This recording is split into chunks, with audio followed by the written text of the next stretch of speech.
Ladies and gentlemen, hey, hi, how you doing? Welcome back to the channel. Thank you so much for stopping by. With the Season 5 Reloaded update within Warzone, we saw a pretty significant meta update. We saw a lot of buffs, a lot of nerfs to various different weapons. We also saw a couple of new weapons introduced. And so with that being said, today, we are looking at the new meta update, breaking down what weapons have risen to the top, what weapons might have fallen a little bit, and everything in between. Now, as we get into the full list here today, quick reminder that if you guys are new to the channel, every single day, I got you covered with news, updates, patch notes, meta breakdowns. If it has to do with COD, you'll find it right here. So feel free to hit that subscribe button. And if you enjoy this video, if you find it helpful at all, do me a favor, drop a like on it. It would be seriously appreciated. So first things first, we got to go through and rank our two new weapons. We've got the Lockman Shroud and the 9mm Damon. There's also the pickaxe, but I pretty much classify all that as a knife, and it's all a niche anyway, so that's not really a big deal there.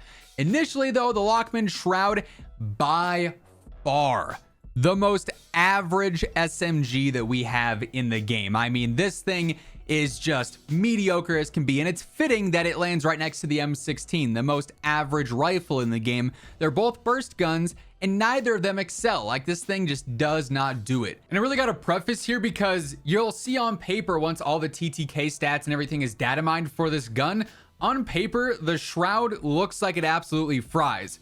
So does the M16 though, and it's weird that it is that way, and it's because burst consistency in this game is much more user dependent than the stats show. So that's one of those instances where on paper it looks insane, but in game, if you want that just absurd TTK that the Shroud offers, you really have to land every single shot, which more often than not is not going to be the case, especially if someone is shooting back at you. Also, there's work required here, whether you're in semi-auto or burst mode, that you have to actively stay engaged with the gun and keep spamming the trigger, which is, you know, oftentimes again gonna throw players off more than a full auto SMG. So while on paper this thing looks insane, in application to me through all my testing so far, it's just not standing out. But that said, if you're just absolutely cracked at the game, then in theory the Lockman Shroud could be a top tier SMG for you. I think for most players though, it's gonna fall between competitive and average. It's got to be close range to have any sort of effectiveness. The 9mm Damon, however, kind of surprisingly good. I'm gonna say it's a competitive pistol, right up there with like the X13 Auto, the F-Tac Siege. It's obviously semi-auto, so it's a bit more difficult to use, but it's honestly pretty consistent. You can spam this thing akimbo once it's fully fixed and everything, and you can actually fully unlock it. I've seen a glitch for some people.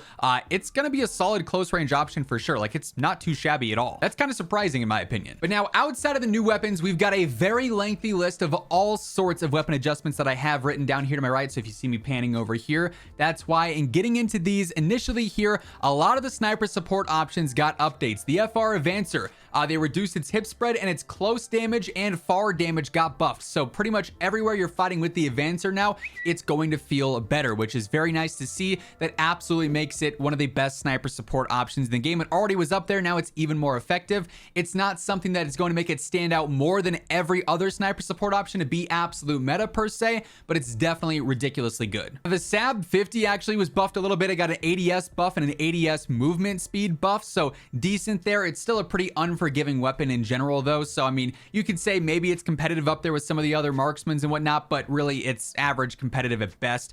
Nothing to write home about, and this buff doesn't really make it drastically better. And kind of the same deal with the MK2. They buffed its ADS speed and ADS movement speed, and also all locations have a multiplier buff now, but it's also ridiculously unforgiving. If you miss one shot, you're probably done, because you really need to have pinpoint accuracy with this thing, which is going to cap it out at average like permanently, unless something breaks it and it's like a one shot down over infinite range. The Carrick 300 also caught a couple of different buffs. They buffed its hip movement speed and its sprint speed, so it's a little bit more mobile now. It's still an awkward semi-auto sniper though, and the Signal I think is still the #1 go-to for semi-auto snipes. And then the Imperium kind of got the same buffs there, ADS movement speed and ADS speed in general, so it's a tad bit more aggressive, still pretty slow though, especially if you want the one-hit build with the explosive rounds. So yeah, the snipers got some changes, but none of them were super significant. And we get back to some of the sniper support. The Chimera, close damage buff, and it already had the best sniper support TTK in the close range. Far damage buff, head and lower torso multiplier buff. This makes the Chimera super good. It was already, like I said, phenomenal for sniper support in close range. Again, it's even better now. This and the Advancer are really standing out to me for sniper support style weapons. You can even pair them with like LMGs or other rifles just for close range dominance. They're really good and really versatile. They're so similar in a lot of ways, though. I don't think one is that much greater than the other, that it is absolute meta, but each of these are phenomenal. Man, the poor Hemlock. I don't know what this gun did to deserve this, but its close and mid-range got nerfed, and its mid-range got nerfed. So overall, the Hemlock gets even worse. This thing is like honestly bordering average at this point. I'm gonna keep it in competitive because it is still so low recoil that it's really easy to use. But I don't know why they nerfed this. It wasn't standing out in any way, shape, or form already, and now its range is going to be even worse. The Lockman 556 did actually see a head, neck, and upper torso multiplier buff, so it's back to actually valuing decent aim. And to me, I feel like it's enough of a buff that's likely going to have it up there as one of the more used rifles again for the time being, just because it's so low recoil and so easy to use that even though its damage isn't crazy fast or crazy good, its realistic TTK is going to be competitive enough that a lot of players will resort to using it. This is one that I really love. The M13, all of its locational multipliers got buffed, so head, limb, torso, you name it, all that's going to be a little bit more rewarding now wherever you're hitting. Not something that's going to drastically break the gun, but it's even more efficient now. The M13C also got a couple of buffs. It's got a close range damage buff, which it really needed. It got a mid damage buff, and then all locational multipliers got buffed as well. The gun is still a little bit underwhelming compared to the other sniper supports like the Chimera and the Advancer and even the Razorback, so I feel like I can't bump this up into top tier, but it is no longer going to be as weak as it was before. It's a lot more competitive, and this is probably the most fitting place for it now post update. Curiously enough, the M4 also got a close and mid-range buff as well, so it'll be a little bit more effective in the close / mid-range areas. Not that crazy, like you can build this out to be an SMG style rifle, but the sniper support ones are gonna be the better choice. I do like this one a lot. The STB got a head multiplier buff, so that's even more rewarding now for good aim, and good aim with the STB is not difficult because this is a super low recoil gun, so that's even more effective. This should be a top tier rifle, but its magazine capacity limits it so much, only having 42 rounds with its fire rate, that I think really, just like the MX9 being here, they just can't move up unless their ammo count gets larger, which I don't see happening. So they're super limited, but really, really good at what they're supposed to do. And then again, going back to the sniper support here, the Razorback, it got a close range and a mid-range range buff. So those damage drop-offs are going to extend out a little bit more, and you'll have a faster TTK because of that at further distances in the close range and the mid-range, which is nice to see. So every sniper support but the 74U got buffed, and because of that, I feel like the Chimera, Advancer, and Razorback are the clear 3 sniper support choices, and the 74U actually drops back down into just the competitive category. It's good, like it's still really solid,